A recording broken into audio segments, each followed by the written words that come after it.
ನಮಸ್ಕಾರ, welcome to VSK Karnataka recipes. ಇವತ್ತು ನಾನು ಬದನೆಕಾಯಿ ಭರ್ತಾ ಮಾಡುತ್ತಿದ್ದೇನೆ. ಓಲ್ಡ್ ಈಸ್ ಗೋಲ್ಡ್ ಅನ್ನುವ ಹಾಗೆ ಈ ರೆಸಿಪಿ ನಮ್ಮ ಹಿರಿಯರು ಮಾಡುತ್ತಿದ್ದಂತಹ ರೆಸಿಪಿ. ಇದು ಆರೋಗ್ಯಕ್ಕೆ ಹಿತಕರ ಮತ್ತು ರುಚಿಕರ ರೆಸಿಪಿ.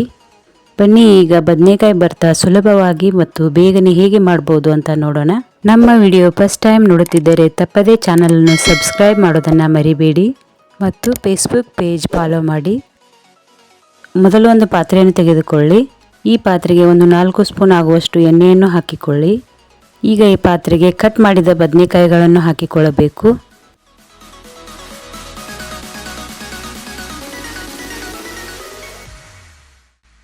ಈಗ ಕಟ್ ಮಾಡಿದ ಒಂದು 3 ಟೊಮಾಟೊಗಳನ್ನು ನಾನು ಹಾಕಿಕೊಂಡಿದ್ದೇನೆ.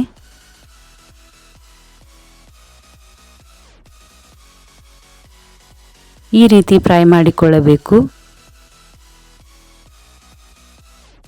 ನಂತರ ಒಂದು ಮುಚ್ಚಳವನ್ನು ಮುಚ್ಚಿ ಚೆನ್ನಾಗಿ ಫ್ರೈ ಆಗುವವರೆಗೆ ಬಿಡಬೇಕು.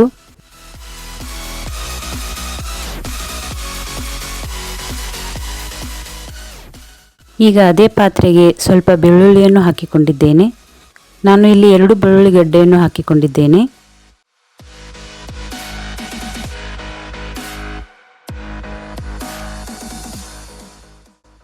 ಎರಡು ಹಸಿಮೆಣಸಿನಕಾಯಿಯನ್ನು ಸಹಿತ ಇದರಲ್ಲಿ ನಾನು ಫ್ರೈ ಮಾಡಿಕೊಂಡಿದ್ದೇನೆ. ಈಗ ಇದನ್ನು ಸಹಿತ ಮುಚ್ಚಳ ಮುಚ್ಚಿ ಸ್ವಲ್ಪ ಹೊತ್ತು ಬೇಯಿಸಿಕೊಳ್ಳಿ.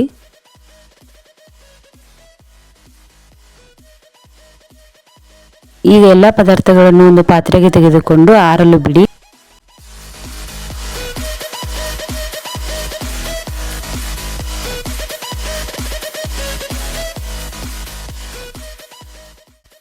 ಈಗ ಇದಕ್ಕೆ ರುಚಿಗೆ ತಕ್ಕಷ್ಟು ಉಪ್ಪು, ಚಿಟಿಕೆ ಅರಿಶಿನ ಹಾಕಿಕೊಳ್ಳಬೇಕು. 1-2 ಸ್ಪೂನ್ ಆಗುವಷ್ಟು ಗುರೆಳ್ಳು ಚಟ್ನಿ ಪುಡಿ ಹಾಕಿಕೊಂಡಿದ್ದೇನೆ. ಸ್ವಲ್ಪ ಕೊತ್ತಂಬರಿ ಮತ್ತು ಕರಿಬೇವನ್ನು ಹಾಕಿಕೊಂಡಿದ್ದೇನೆ. ಸ್ಮ್ಯಾಶ್ ಮಾಡುವ ಮುನ್ನ ಟೊಮಾಟೊ ಸಿಪ್ಪೆಗಳನ್ನು ನೀವು ಮೊದಲೇ ತೆಗೆಯಬೇಕಾಗುತ್ತದೆ. ಈಗ ಇದನ್ನು ಚೆನ್ನಾಗಿ ಸ್ಮ್ಯಾಶ್ ಮಾಡಿಕೊಳ್ಳಿ.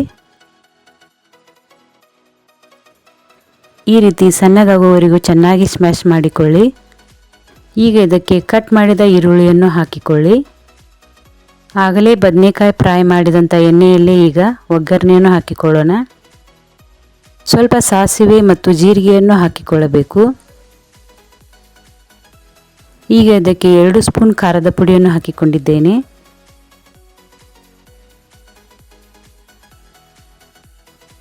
ಈಗ ಇದನ್ನು ಫ್ರೈ ಮಾಡಿಕೊಂಡು ಬದನೆಕಾಯಿ ಭರ್ತಾದಲ್ಲಿ ಹಾಕಿಕೊಳ್ಳಬೇಕು.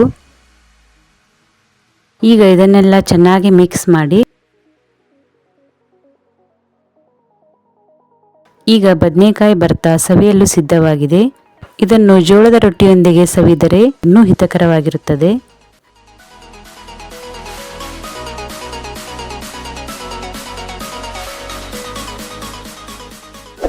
ಈ ರೆಸಿಪಿ ನಿಮಗೆ ಇಷ್ಟವಾದರೆ ಚಾನಲ್ ಅನ್ನು ಸಬ್ಸ್ಕ್ರೈಬ್ ಮಾಡಿ, ಫೇಸ್ಬುಕ್ ಪೇಜ್ ಫಾಲೋ ಮಾಡಿ. ಮತ್ತೆ ಹೊಸ ರೆಸಿಪಿಯೊಂದಿಗೆ ಬರುತ್ತೇನೆ. ನಮಸ್ಕಾರ.